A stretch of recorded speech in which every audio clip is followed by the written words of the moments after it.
Om Sadashiva Samarambam Shankaracharya Madhyamam Asmadacharya Paryantam Vande Guru Paramparam Ishvaro Guratmiti Murti Beda Vibhagne Vyomavda Vyaptadehaya Dakshinamurtaye Namaha Sarva Vedanta Siddhanta Gocharantam Gocharam Govindam Paramananda Satguru Pranatosh Mahal Om Shanti Shanti Shanti Ri.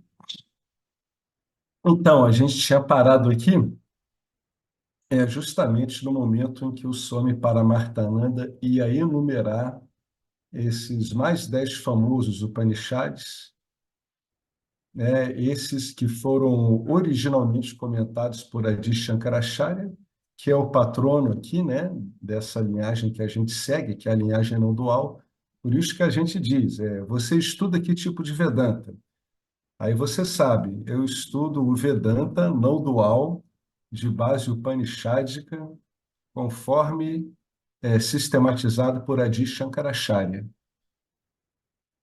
Essa que é a base, que é o modo como a gente se define, porque existem várias outras abordagens de Vedanta, né, que a gente não vai entrar aqui, mas eles variam em relação à definição do que é real, se a abordagem é dual, se é não dual, e por aí afora. Então, a gente lida com Vedanta de base estritamente upanishádica mesmo, não dual, né, conforme sistematizado por Adi Shankaracharya.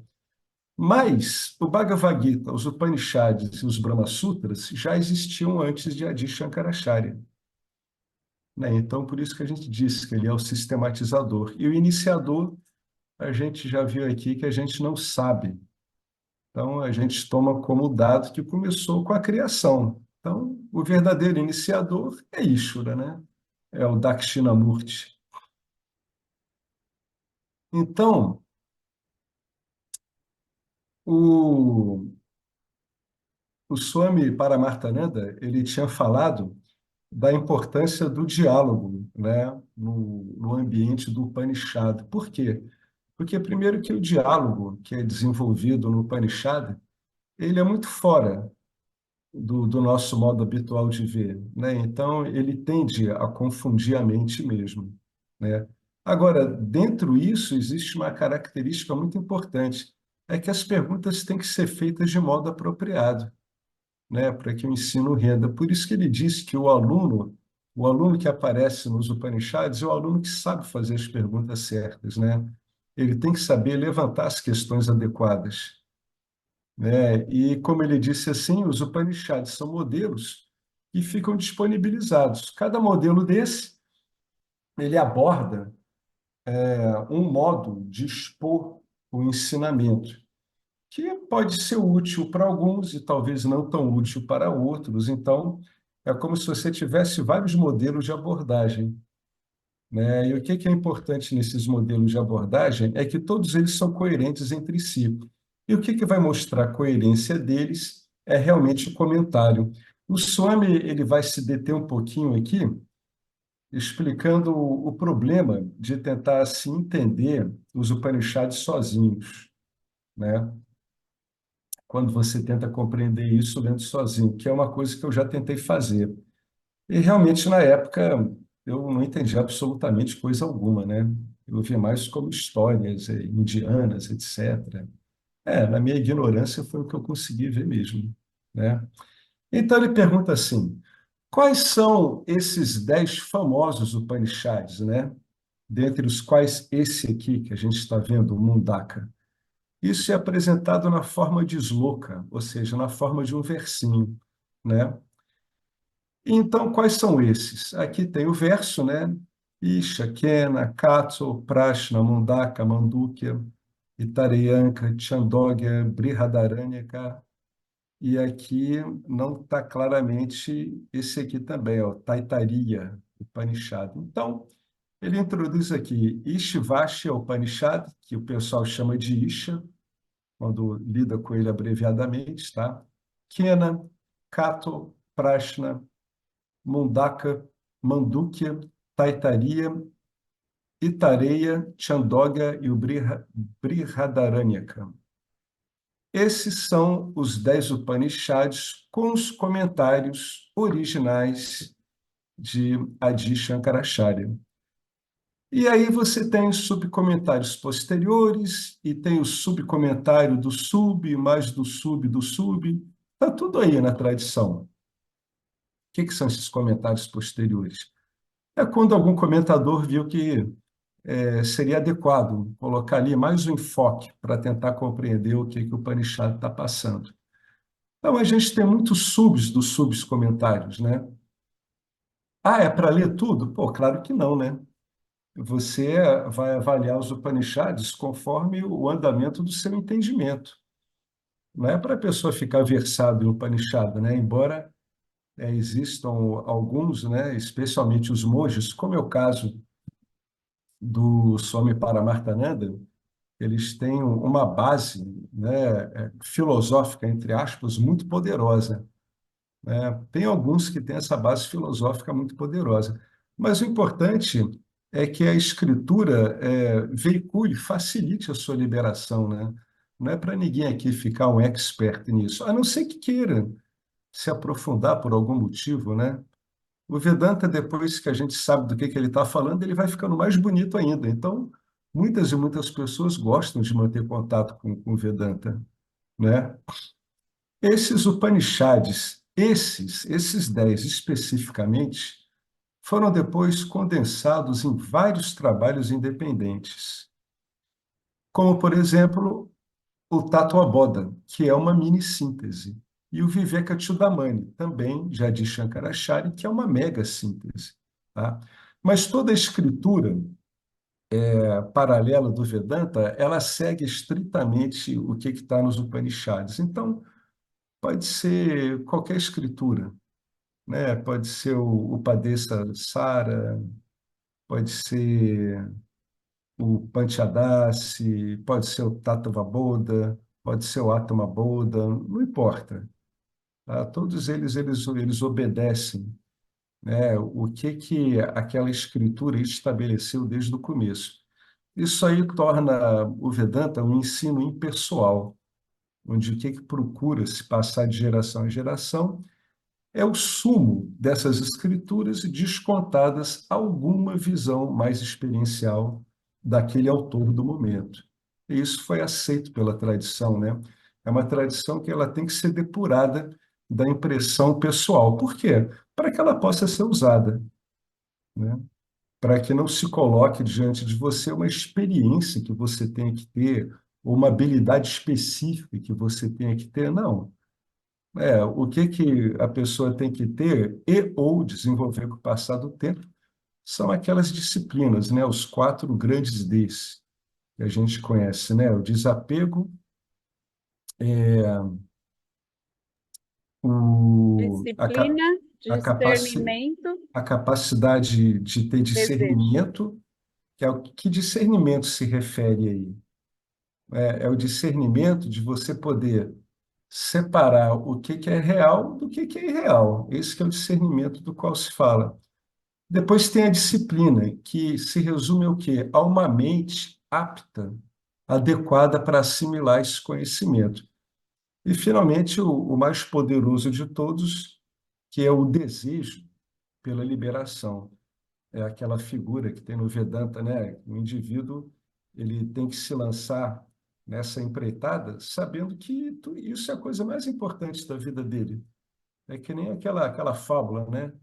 Da pessoa que está com o cabelo pegando fogo e quer apagar aquele cabelo de qualquer jeito. Não importa se vai apagar numa torneira de um tanque, num chuveiro, numa poça d'água, numa privada, no esgoto, não importa. A urgência é aquela, é eliminar aquele fogo. Então, essas são as pré-condições, né, básicas. Então, é um sistema que, uma vez que ou você atenda essas pré-condições básicas e ou você se desenvolva, ele está ao alcance de todos. E aonde? No que é mais importante, que é a experiência ordinária. Porque, segundo o Vedanta, o problema que nós temos é uma interpretação errônea da nossa experiência ordinária, né? Por quê? Porque ela está guiada pela obtenção de resultados satisfatórios e evitar os resultados ruins. Então, ela é uma visão da experiência que ela está viciada, né? E a ideia do Vedanta é investigar essa sua experiência ordinária, essa que você alcança no seu estado de vigília, né? Bom, você se lembra da palavra Vivekachudamani? Nós estudamos isso. Vivekachudamani é uma megassíntese.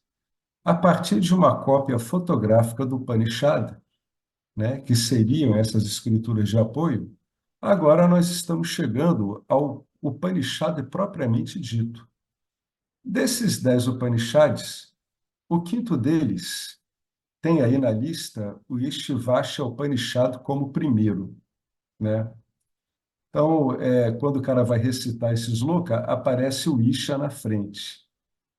No entanto, muito embora o sloka tenha Ishvayasha como primeiro, o Isha Upanishad, que é de onde a gente tira o Purnamada, Purnamidam, é um Shantipada que ele introduz também esse Upanishad, né? Muito embora esse sloka tenha o Ishvasya como primeiro, nós não estudamos comumente. Por quê? Porque esse Upanishad ele é complexo e difícil de desdobrar. É verdade, eu tentei dar uma lida nele, ele é muito complicado, porque cada palavra desse Upanishad ele tem um significado contextual. Então, você tem que conhecer bem o contexto da cultura da época para que a sua leitura desse Upanishad ela seja profícua, né? Ela dê um rendimento bom para você. Portanto, ele é um dos mais confusos Upanishads. O assunto já é desse jeito. E ainda vamos para o Upanishad confuso? Não, né, de jeito nenhum. Né? A tradição não faz isso. Né? Nós nunca recomendamos o Ishavasya. Nós reorganizamos os Upanishads de uma certa maneira, a qual o meu guru costumava seguir. Né? Portanto, eu tenho um modelo. O meu modelo é meu guru. Geralmente, meu guru começava com o Mundaka Upanishad. É um Upanishad maravilhoso, um Upanishad abrangente e relativamente direto. Portanto, começamos com o Mundaka. Darei uma breve introdução a ele. Então, depois iremos para o texto propriamente dito. O Mundaka Upanishad é um Upanishad pertencente ao Atharvana Veda. Também está no formato de diálogo. Todos os Upanishads são em forma de diálogo. Se não todos, a maioria deles está na forma de diálogo. Para indicar, olha, isso é importante, para indicar que nunca se deve tentar estudá-los de modo independente. Se você estudá-los assim, de modo independente, e não compreendê-los, tudo bem, você simplesmente não entendeu nada, né? Mas o problema é que eles podem ser mal entendidos, né? A pessoa pode entender alguma coisa de proveitoso e, ao mesmo tempo, pode cometer vários enganos na compreensão. Esse que é o problema. Se a gente lesse um Upanishad e simplesmente não entendesse nada, estava ótimo, não tem problema. Mas a gente lê e pode, né, achar que entendeu quando, na verdade, não compreendeu. Essa é que é a prática, é a conclusão prática. A pessoa acha que entendeu, mas não entendeu. E muitas vezes ela entende o contrário, né? O problema é que eles podem ser mal entendidos. Aí vem o problema mais grave ainda, não só mal interpretados. Pode-se desenvolver um desapego, um vairagya em relação ao Upanishad. Nesse caso, vairagya aí significaria uma indiferença. A possibilidade futura de aprender com o professor, se isso ocorre, também vai desaparecer. Devido a isso, desencorajamos fortemente o estudo independente dos Upanishads. Se você estiver lendo o comentário de alguém, pelo menos é relativamente melhor, pois o comentário esclarece. Comentários escritos ou ouvidos estão ok. Caso contrário, os Upanishads originais, com tradução, vão tender a ser muito confusos.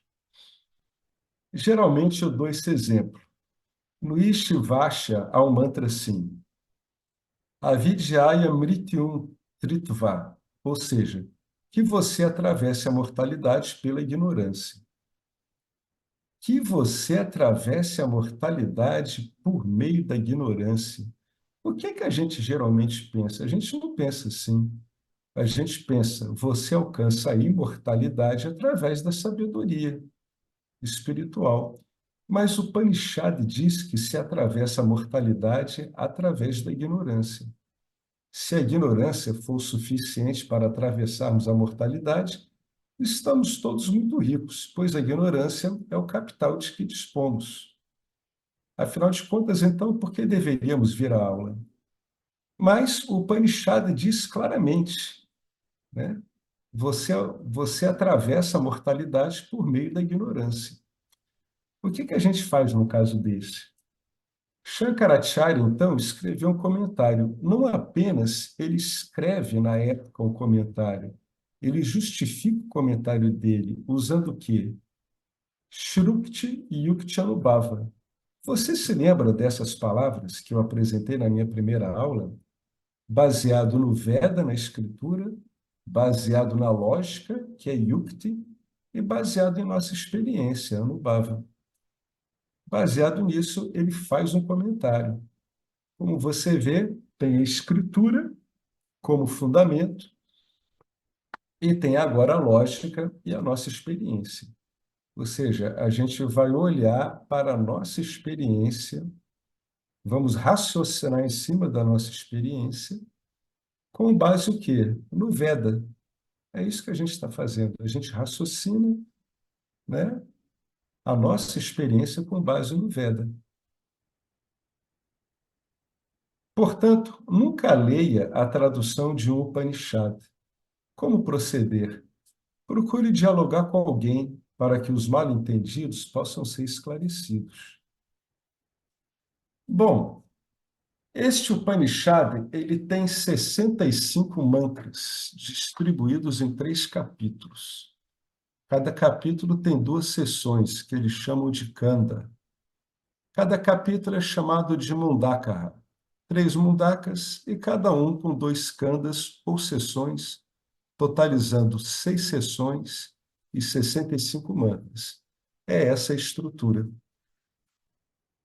Aqui o Swami vai levantar um problema que não deveria ser um problema, mas virou um problema. É a questão do tempo, né? Em quanto tempo a gente vai fazer um Upanishad desse? Essa pergunta não é que ela não seja pertinente, mas do modo como ela é feita, ela cabe quando a pessoa está lidando com um tema, né, que é um tema concreto, é um tema tangível. Aqui a gente está lidando com uma outra coisa, a gente está lidando com nós mesmos, nós não somos tangíveis, né? Nós vamos precisar de uma outra espécie de administração de tempo ao estudar uma escritura dessa. A administração de tempo é que a gente use a nossa vida ordinária para ver se o que a escritura fala é correto ou não. Então, é bem diferente de uma abordagem quando a gente tem um objeto mesmo desses que a gente pode definir, né, em termos filosóficos, em termos teológicos, etc.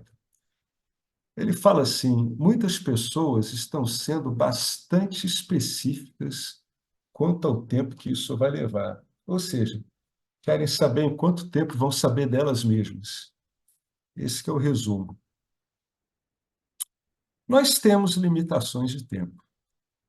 Antes de começarmos, era por isso que tomava-se sannyasa naqueles tempos. Uma vez recebido sannyasa, você não fica com relógio algum. O guru está liberado e o discípulo também.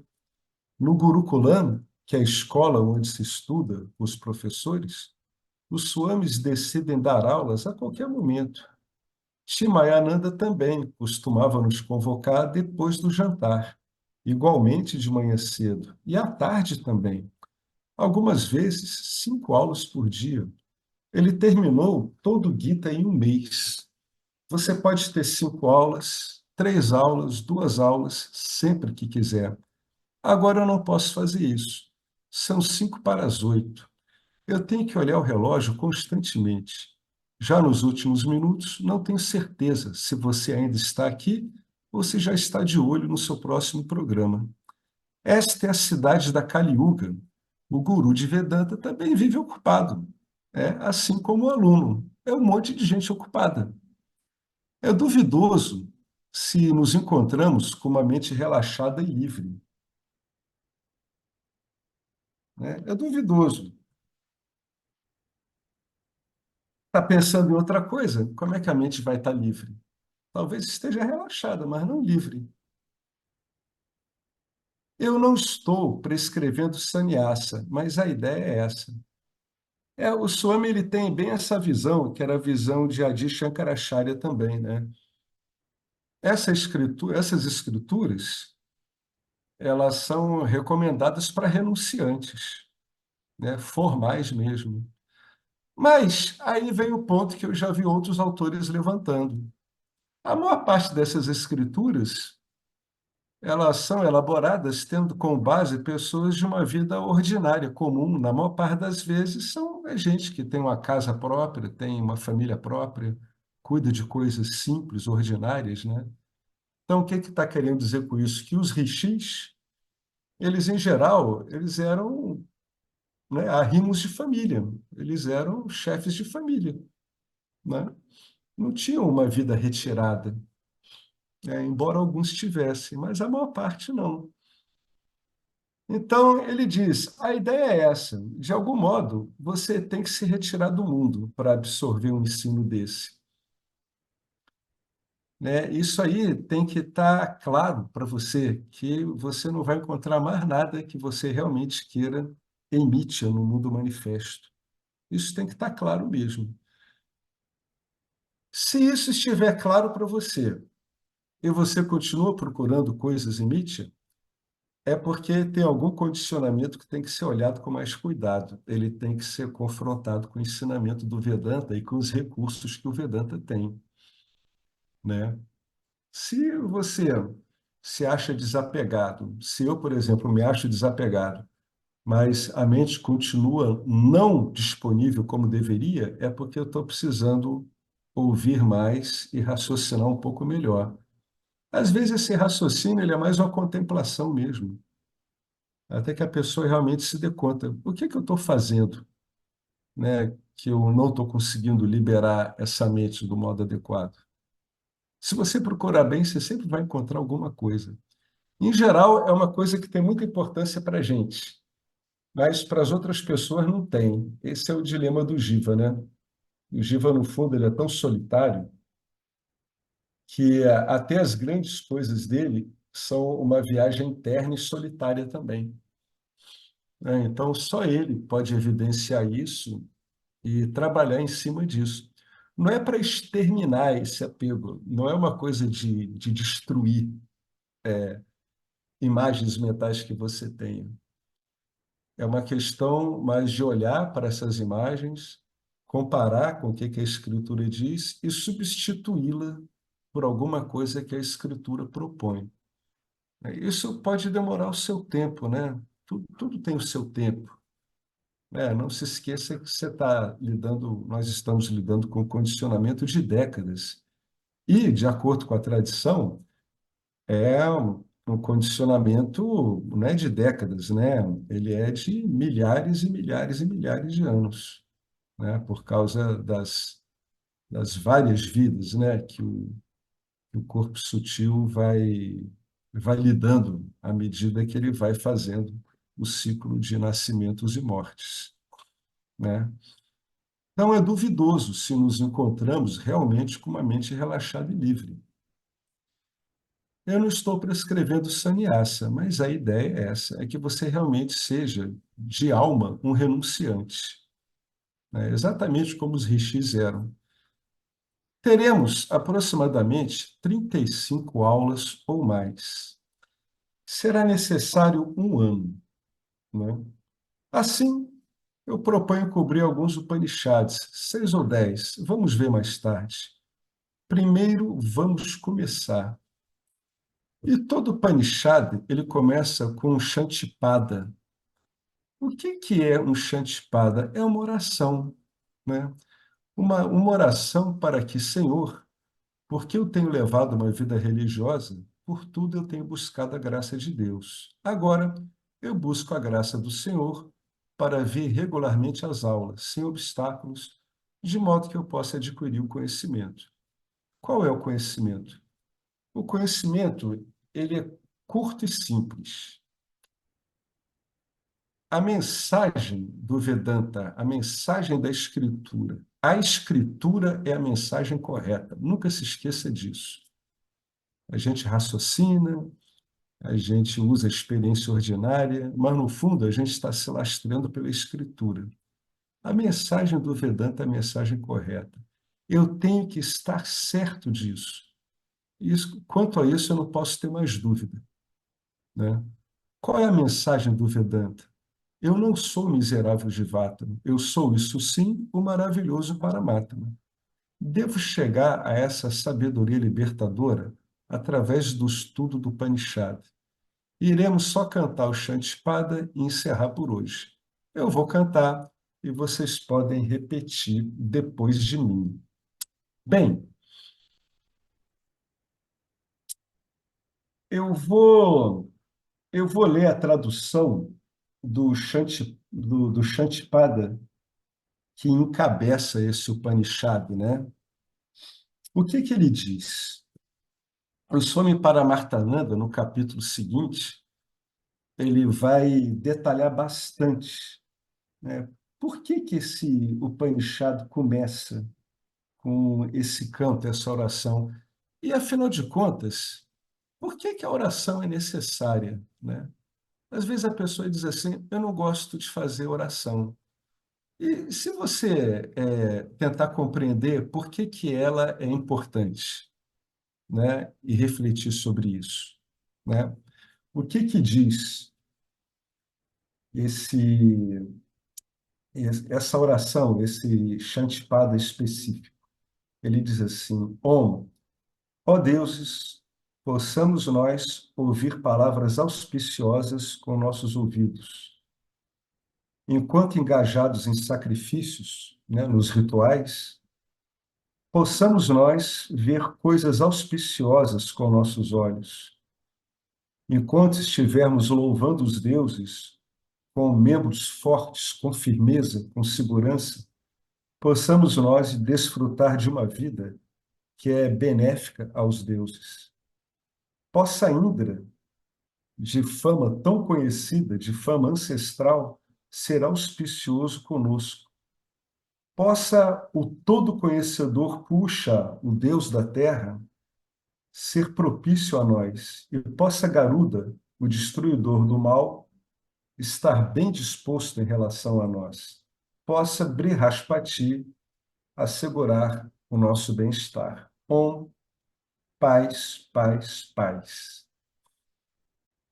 Bom, eu vou colocar aqui o Swami Paramartananda cantando. ॐ भद्रं कर्णेभिः शृणुयामदेवाः भद्रं पश्येमाक्षभिर्यजत्राः स्थिरैरङ्गैस्तुष्टुवागुंसस्तनूभिः व्यशेमदेवहितं यदायुः स्वस्ति न इन्द्रो वृद्धश्रवाः स्वस्ति नः पूषा विश्ववेदाः स्वस्ति नस्तार्क्ष्यो अरिष्टनेमिः स्वस्ति नो बृहस्पतिर्दधातु ॐ शान्तिः शान्तिः शान्तिः. Então, é esse. Esse aqui é que O que ele fala é o que eu traduzi aqui de uma boa tradução em inglês, tá? Então, é uma invocação, né? O Swami Paramartananda, ele vai falar demoradamente sobre essa invocação. E ele vai falar uma coisa interessante. Por que essa invocação? Né? Por quê? Né? É engraçado, tem a ver com o fato de que a gente não domina os fatores do campo, né? Então, o que que eu vou fazer? Eu vou avançar um pouco no capítulo 4, que ele vai falar o que que é esse Shantipada e por que que tudo que é o Upanishad começa com isso aqui, tá? Eu vou colocar isso aqui até domingo. Vamos ver aqui. Bom, o que que ele fala aqui, né? Então, como é que é uma aula formal, né? O professor vai lá e ele canta esse Shantipada, que é uma invocação, e o Swami Paramartananda ele vai dizendo o seguinte: todos os Upanishads começam com o Shantipada, que é determinado pelo Veda ao qual pertence o Upanishad. Todos os Upanishads pertencentes ao Atharvana Veda terão esse Shantipada específico. E porque o Mundaka pertence a Atharvana Veda e Samaveda, o Upanishad terá um determinado Shantipada, né? Todos os Upanishads do Rig Veda terão Shantipada. Aí ele colocou o nome aqui, que eu não tenho como pronunciar isso. E a Ayurveda está dividido em duas escolas. Ele está falando dos vários Vedas, né? Ele falou aqui do Atharvana Veda, né, e do Samaveda. Agora ele está falando do Rig Veda, né? Então, dividiu o Rig Veda em duas escolas, Krishna e Ayurveda e Sukla e Ayurveda. Todo Upanishad do Krishna e Ayurveda terá um Shantipada em particular, que é o Sahanavavatu. Om Sahanavavatu, Sahanu Bhunaktu. É um outro Shantipada. E todo Upanishad do Sukla e Ayurveda terá o Shantipada correspondente, a saber, esse que a gente canta no final, Purnamada Purnamidam. Assim, os cinco Shantipadas são esses, são parte dos Upanishads, né? Então, o que é o Shantipada? É uma oração que é parte do Upanishad. Todos os Shantipadas são muito bonitos e podem ser usados até mesmo como orações diárias por todas as pessoas, especialmente pelos buscadores espirituais, né? O propósito do Shantipada, por que o Shantipada? Por que ele faz parte do Upanishad? O propósito do Shantipada é baseado na abordagem védica de que nosso futuro é determinado por dois fatores. Quer se trate de um futuro espiritual ou de um futuro material, o nosso futuro é determinado por dois fatores. Um dos fatores é o nosso esforço. Bhagawan, Deus, deu ao ser humano o livre-arbítrio, e Bhagawan deu conhecimento e recursos. Podemos escolher e aplicar o conhecimento e os recursos em uma direção específica, visando um determinado tipo de futuro que nós estamos desejando agora, nesse momento. Esse esforço que está em nossas mãos, chamado de prayatanaha, é um fator que determina o nosso futuro. Mas, infelizmente, esse esforço que está em nossas mãos não é o único fator. Há um outro fator, que é o fator invisível, conhecido como fator adrishtam, que é a bagagem que trouxemos em decorrência das nossas próprias ações passadas. Não só as ações pretéritas relativas ao nascimento atual, mas as ações passadas do nascimento anterior. E desse modo nós acumulamos uma bagagem. Todos trazem consigo uma carga chamada adrishtam, que é, no fundo, essa carga é o que a gente chama de punha e papa, né? Resultados favoráveis e desfavoráveis, disposições favoráveis e desfavoráveis, né? Pecadoras ou virtuosas, né? Quando é papa, a gente fala, né? É a parte pecadora, a parte faltosa. Punyam é a parte da virtude. Essa carga, positiva e negativa, também é outro fator que vai determinar o futuro.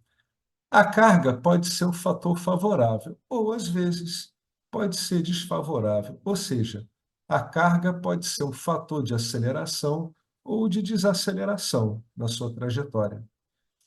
É como quando você está remando um barco em um rio. A corrente do rio pode ser favorável dependendo da direção em que você está remando, ou a corrente pode estar vindo no sentido oposto. É por isso que em Tamil existe uma expressão: minha vida é um etir nihal, que significa nadar contra a corrente. E a isso se chama karma, ou adristan. O termo geral é esse. Ambos, né? Aquilo que decorre do seu esforço e esse imprevisível que é dado pela sua bagagem passada, sempre funcionarão juntos. Ambos sempre funcionarão juntos e o resultado será resultante dos dois. Vai ser o que vai decorrer da atuação dos dois. Quando ambos são positivos, ou seja, você junto com o que lhe cabe de esforço, você tem uma boa bagagem kármica, o resultado esperado vai ser muito favorável. Quando ambos são negativos, isso significa o quê? Zero esforço. Eu não estou fazendo a minha parte, além de ter uma bagagem ruim. Então, o resultado será muito, muito negativo. Quando um é positivo e o outro é negativo, haverá um cabo de guerra, porque essa bagagem passada, esse adristan, não é uniforme. Adristan, a bagagem, flutua de um dia para o outro. Portanto, dependendo da força relativa do meu próprio esforço e dessa bagagem que eu trago comigo, o resultado será positivo se os meus esforços tiverem vantagem, né? Se eu tiver um lado mais vantajoso pelos meus esforços, se o que eu fizer der resultado. Caso a vantagem esteja com essa parte flutuante, ele está falando aqui de uma vantagem, esteja com essa bagagem flutuante negativa, né? De um karma negativo, então você vai ter um resultado negativo, apesar do seu esforço. E eu nunca vou conseguir prever o futuro, porque o meu esforço ele é quantificável. Eu sei quanto de esforço eu coloquei, mas essa bagagem adristan, sendo como é, nunca ela é cognoscível ou quantificável, né? É o que a gente chamaria, numa abordagem ocidental, daquilo que está no nosso inconsciente, né? Ela não é cognoscível, ela não é quantificável, ela varia de um dia para o outro.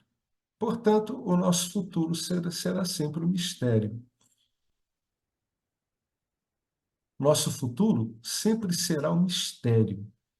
Então, isso que ele está falando não é algo aqui para a gente ficar perguntando, né? O meu futuro será sempre um mistério? Não, o nosso futuro será sempre um mistério.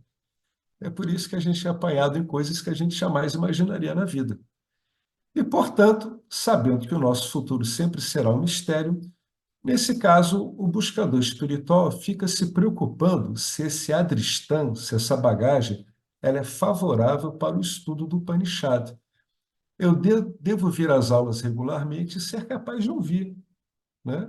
Não basta vir, não basta eu ir para o encontro de Vedanta, eu tenho que ser capaz de ouvir o que está me sendo passado. É uma grande questão. Não apenas eu devo ser capaz de ouvir, mas também eu devo ser capaz de compreender. Vir, né, para o encontro, ouvir, Shravana, compreender, Manana e assimilar, Nididhyasana. Essa que é a base do ensino. Eu vou para o encontro, eu vou para a aula, eu ouço, eu compreendo, né? Eu raciocino em cima disso e eu assimilo no meu dia a dia. São 4 etapas e o aluno está sempre temeroso, preocupado. Portanto, o que é sugerido na tradição é que você cante algumas orações. Aí que tal? Por que eu vou cantar as orações?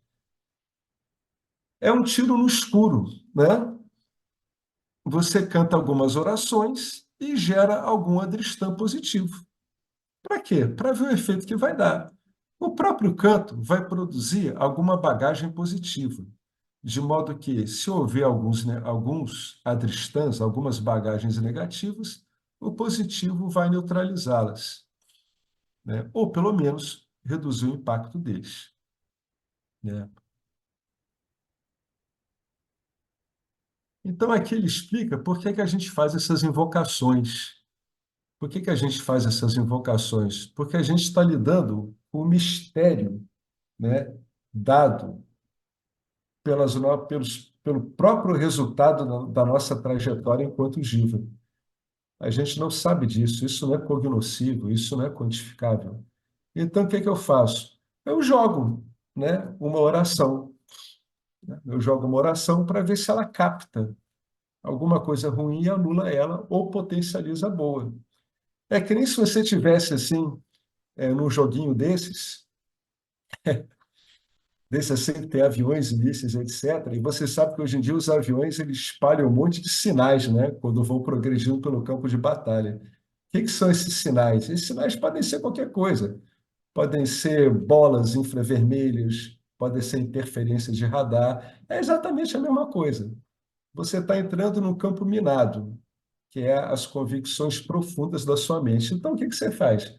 Você entra com o Vedanta vai lançando através do canto dele, né? Antes dele chegar lá, você espalha esse monte de efeitos para ver se contrabalança alguma bagagem negativa, alguma bagagem que te atrapalhe nessa assimilação, né? Então, essa que é a razão, né? Por isso que todo o Upanishad, ele tem como constituinte dele uma oração, um Shantipada, é justamente para isso. Alguns chantipadas, eles têm um efeito bem genérico. Por exemplo, esse que a gente está vendo. Esse, qualquer pessoa pode invocar o tempo todo, né? É muito bonito ele. Ele tem uma invocação para qualquer coisa. Já um, como Saranavavatu, fala especificamente do ensino. No final, fica aquela prece, né? Possamos nós nos fortalecer no ensino um com o outro. Possamos nós não nos desentendermos. Esse é bem específico para o assunto de estudo. Agora, outros não, outros já têm um uso mais generalizado, né? O Purnamada, Purnamidam também.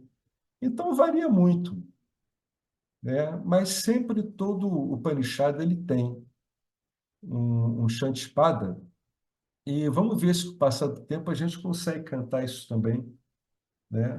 Ele está muito bem pronunciado, ele está fácil de entender, né? Para a pessoa treinar esse Shantipada e saber o que está falando, né? Bom, mesmo que haja algum distúrbio na aula, se eu sou capaz de lidar com esse adristano, eu enfrento. E, portanto, em nossa cultura, a gente começa tudo com uma oração. O propósito da oração é reduzir o impacto de algum adristano negativo. Qual é a definição de oração? Oração é aquele processo pelo qual eu proponho reduzir um eventual efeito negativo. Olha o cuidado com as palavras. Por que devo dizer eventual? Porque pode ser positivo, eu não sei. Portanto, eu quero diluir algum eventual efeito negativo do adristão, da minha bagagem. Quero atenuar essa força, e esse processo de atenuar essa força é chamado Shantipada. Shanti significa embotamento, redução, extinção de samanã, etc. Pada significa o quê? Um canto, o qual tem que ser feito física, verbal ou mentalmente. Alguns dos Santipadas dos Upanishads são especificamente destinados aos buscadores espirituais. Saranavavatu, que a gente falou. Alguns outros, por outro lado, são bem generalistas. São santipadas que podem ser usados tanto por buscadores espirituais quanto por pessoas mundanas, pessoas materialistas, né? Aí ele comenta, Saranavavatu é muito específico. enquanto Badran Karnebirri, esse que a gente acabou de ver aqui, né, que ele começa assim, Badran, Carne-Birri, etc., é o Shantippada generalista. Todos podem começar o dia com essa oração. Ela é muito linda. Através dessa prece, essa que a gente viu agora, essa que introduz esse Upanishad, o Mundaka, o aluno está orando pelas boas condições de toda a personalidade. Porque quando eu ouço a aula, muitos fatores estão envolvidos. Todos os fatores da minha personalidade devem funcionar como uma equipe para uma escuta bem-sucedida. Isso significa o quê? Bem, o corpo físico deve cooperar. Não é assim? Dor nas costas, dor no joelho não deveriam aparecer. Então, os órgãos dos sentidos devem cooperar. Os órgãos da ação também, se você estiver escrevendo notas. E a mente deve cooperar sem se distrair. O intelecto deve cooperar na absorção.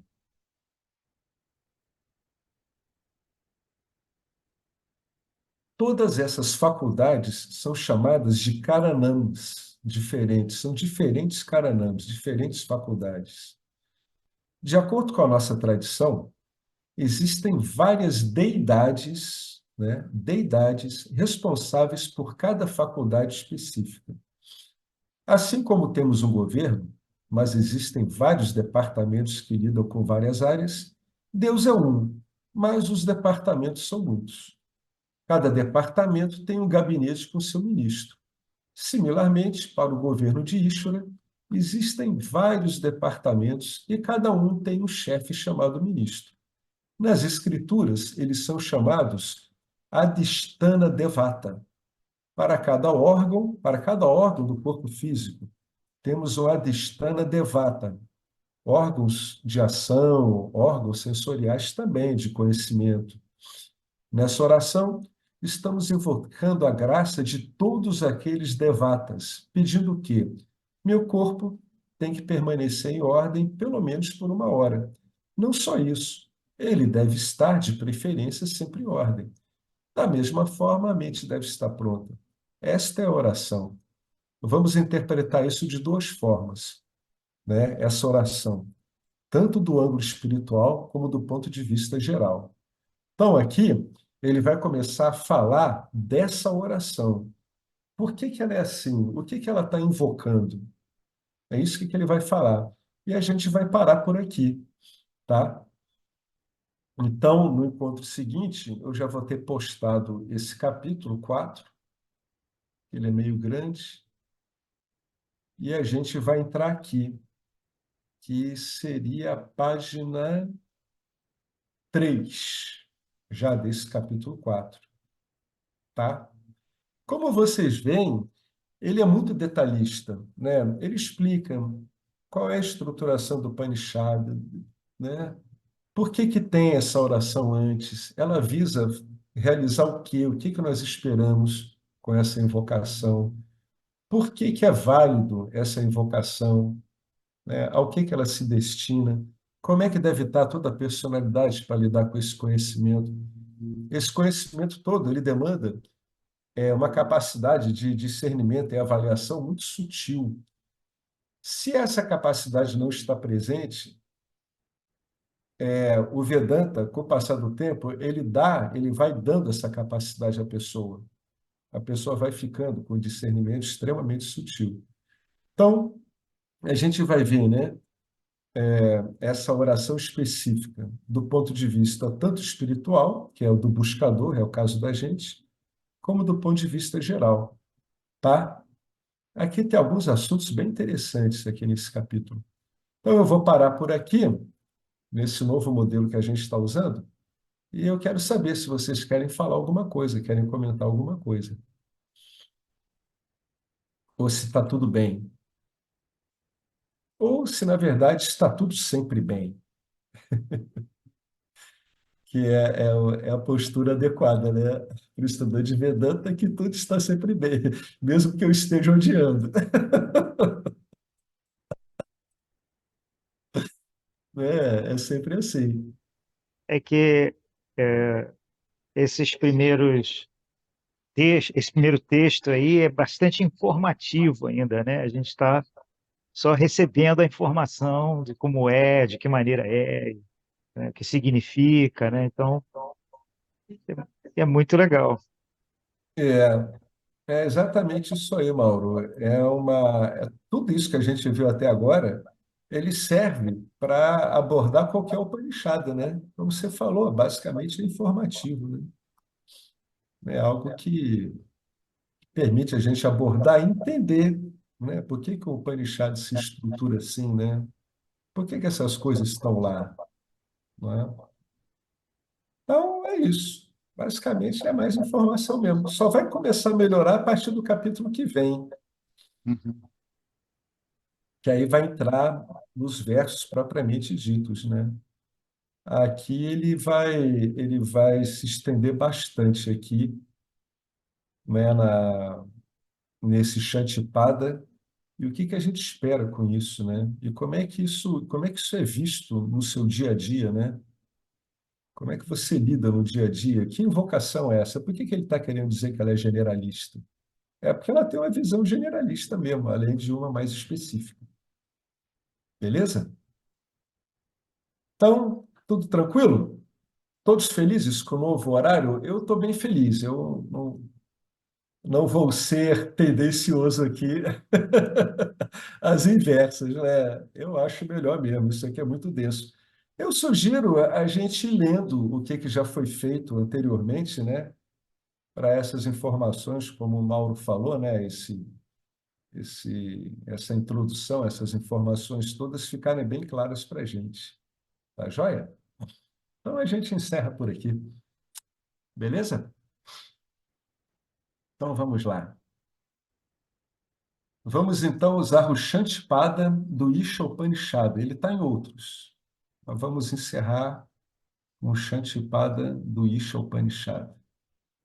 Om Purnamada Purnamidam Purnat Purnamudachyate Purnasya Purnamadaya Purnamiva Vasishyate.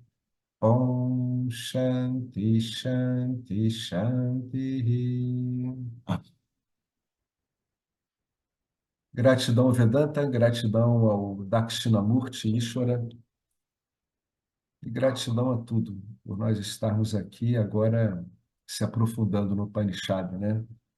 Os textos básicos aí do Vedanta. Obrigado, gente. Até a próxima.